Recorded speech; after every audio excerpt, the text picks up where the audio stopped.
My name is Rachel Barrett. I currently am the Global Executive Coaching Program Manager at Google, but I have worked for Google for the last 13 years, broadly in the learning and development space. And before that, I was a high school English teacher. So education and a growth mindset have sort of always been part of my personal and professional repertoire. I am a program manager at heart who found her way into coaching by the nature of interacting with so many coaches in my day-to-day role. Through osmosis, I've had the benefit of picking up a lot of this, but the thing that was missing was really like anchoring coaching in a particular set of frameworks, theories, etc. And so I think from that perspective, that was something that was really alluring to me about this coaching program is, okay, I know all of this body of information, this domain of expertise related to coaching operationally, most particularly given my current professional role, and I had nothing to anchor it on.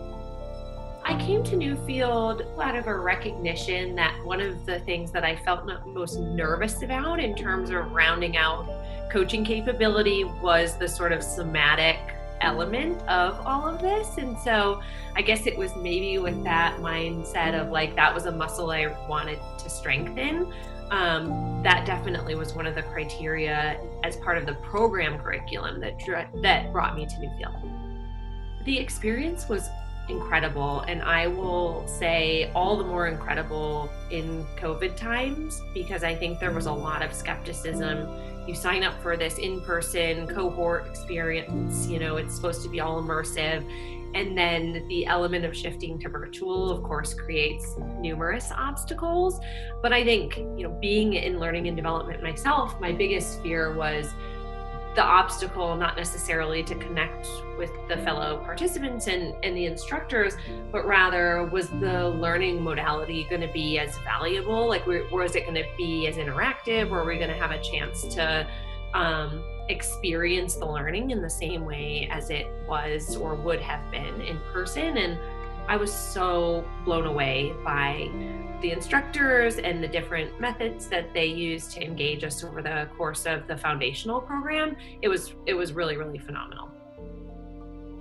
Coaching is something that fits no matter what the limitations are. And so to pivot from in-person coaching to virtual coaching is really quite simple. Obviously, as with anything, there may be small costs, but the benefit is largely the same. And so I think as companies figure out how to provide development in interesting times like this, coaching will be one of those mainstays. And I know that there's a lot of large organizations out there that are really keen on positioning executive coaching as a benefit to the leaders that they really want to invest in.